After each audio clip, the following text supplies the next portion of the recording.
1, 2, 3.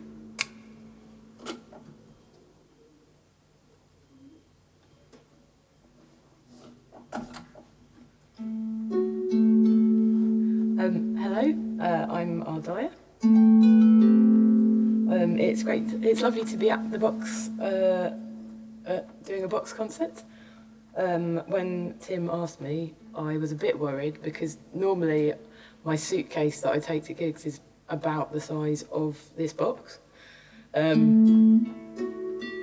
I thought I'd use the opportunity of doing something intimate just to play a few songs on this, my new harp, which I got over lockdown, and which has actually been a bit of a friend, I guess, for me, because I live on my own with a cat, and I always feel bad saying alone, because like the cat would know and judge me. Anyway, having this and being able to play something that vibrates so much and that you hold, and like I've been putting my ear to it and feeling the vibrations, has been such a lovely thing.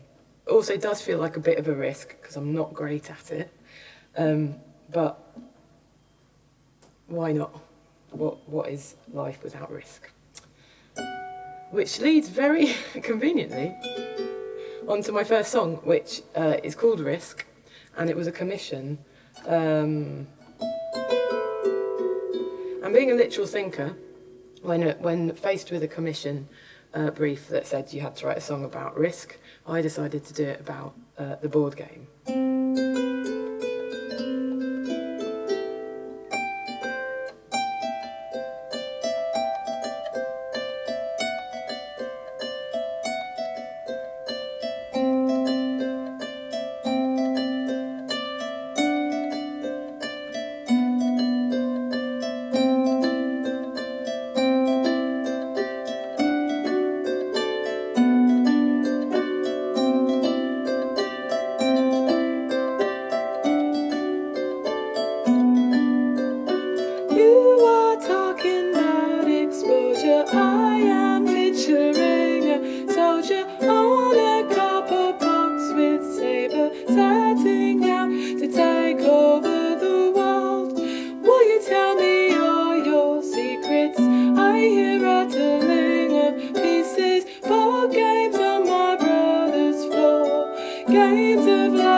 So yeah.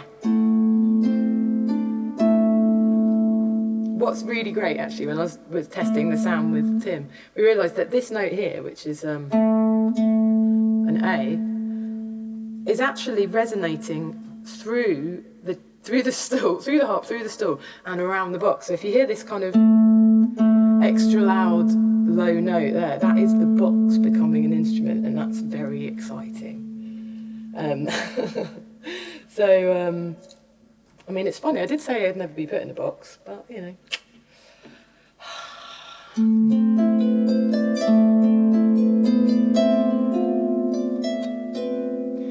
This is a bit of an older song. I feel like I should have changed the words over lockdown to something else, because it's weird now, isn't it, now going back to normal life, and the things that we hated kind of seem a bit more ambiguous. But this one's called Modern Life.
Because that song is in A minor or C, and so every time I played that, the whole box was reverberating. It was excellent.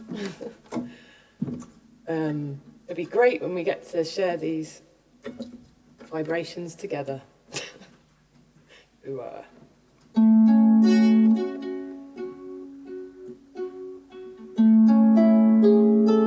So I'm going to play a couple more songs. And they're very different. So this one, Tom Waits has got this idea, I think, that I read once, that if a song gets stuck in your head that you think is original, you have to play it, because otherwise it goes and tells all the other songs, and none of them ever bother like coming to visit again. So this is one of these ones that kind of, and I'm not entirely sure I can play it, but it's about that kind of, over lockdown, over the year, I've thought quite a bit about time, and I think we've all had this experience of time doing wibbly wobbly Doctor Who things. Ooh, cheeky. And so this song is kind of a whimsical reflection on time.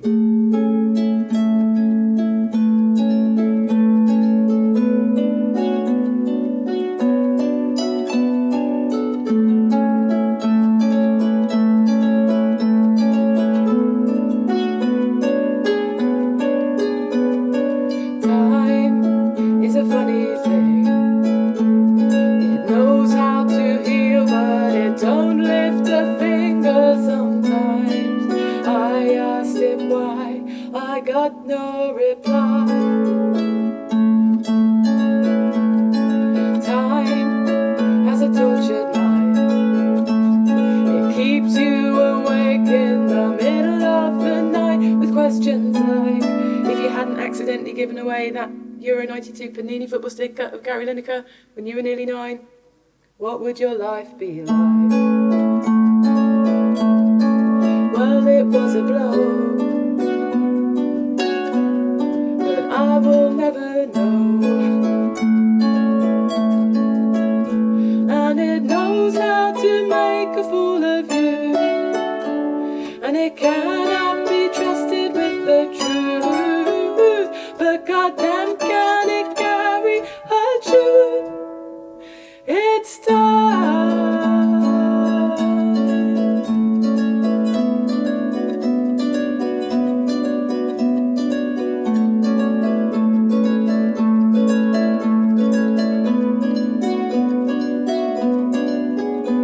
And time is a little child. You have to keep both of your eyes on it all of the time, or it drags its heels, or it will run wild. And though I'd never say it to its face, it don't give me justice, but it gives me grace with a second that lasts a lifetime.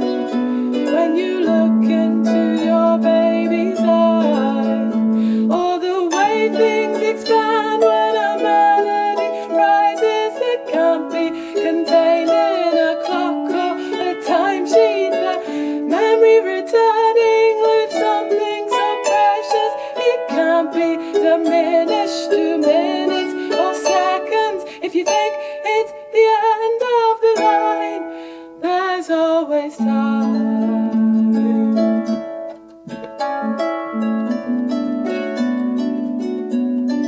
There's always time. It's on your side. Sometime.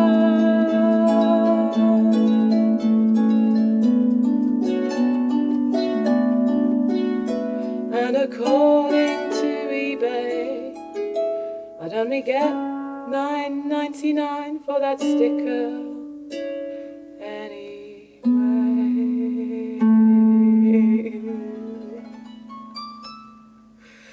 It's true.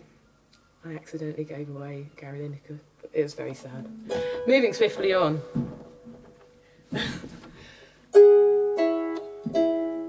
So,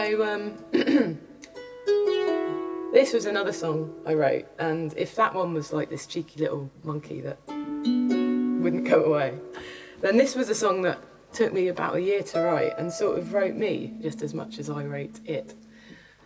And you can hear it, can't you? Look, so check that out. That's the box, and then I move it. No box, that's science. I like the idea that my shows are always educational. Anyway. So this song is about my desk, and I've got this old desk that is made of ash wood, ash being a native British tree. That's really, I'm sure you've heard of it, that he's also a Pokemon trainer, but it's not about him. Ash is a really significant tree in English, in all sorts of folklore actually, and also in folk ritual, particularly in Sussex. And it's also a tree that is currently under threat from a disease called ash dieback. So about this time last year, around the time when George Floyd was murdered, I was thinking about history and looking into my family history and finding some dark stuff. And I was thinking about the objects around me and how some of them, including this antique desk, have probably seen a huge amount of change and,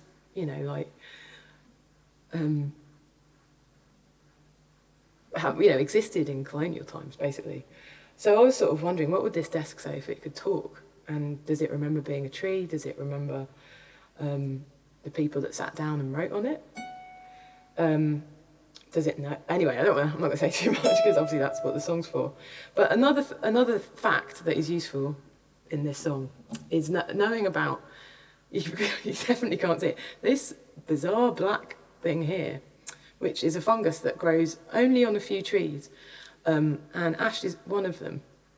And what this does, it's colloquially called King Alfred's cakes because it looks like a burnt cake. And in medieval times, people used to use it to carry fire because of the way it burns really slowly. And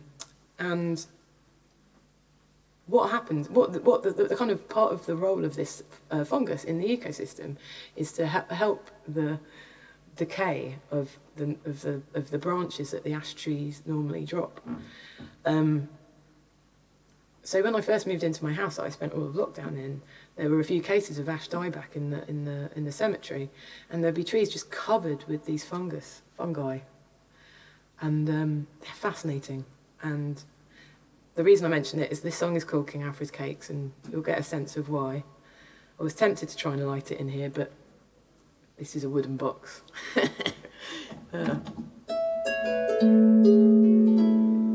And for those of you eagle-eyed viewers, you'll notice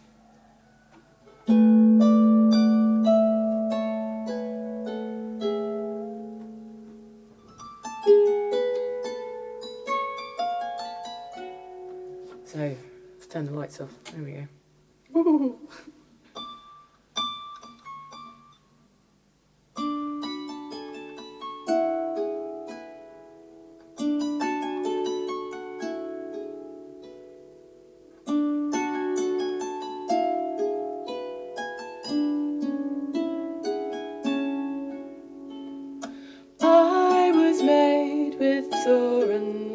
In 1895, and now I sit in your back office with a half-completed tax return inside. Sometimes at night I hear the sounds of lovers sitting in the shade of branches, carving their initials into wood. Maybe the wood from which I'm made. The Billy Bookcase looks at me with angles made by factory machine, put together artlessly. I heard you swearing when you lost the Allen key. Lately I've been dreaming of an axe that carved a sapling trunk into a sick child, was passed through from east to west and side by side. The tree and child were bound together, one to stand in for the other. Sometimes I think that child was me, but then it fades.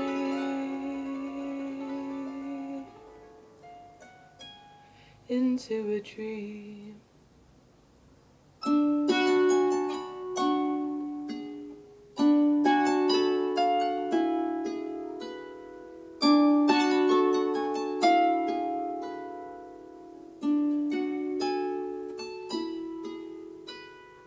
There are stories I could tell of men who set his shining lives away, slaves by any other name that liberal history chose to erase. And maybe when you're dead and gone, your daughters or your grandsons will sit down and write the memory of what's left upon this lonely desk. Outside of the window I can see the dying branches of the trees. It makes me wonder, when will I be all that's left of them?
Thank you for watching. I look forward to sharing some vibrations. Again, there's no way of saying that in a kid-friendly way. Soon. And I will also be giving out King Alfred's cakes at my gigs, should that be the thing you need to get you out of the house. Thank you very much.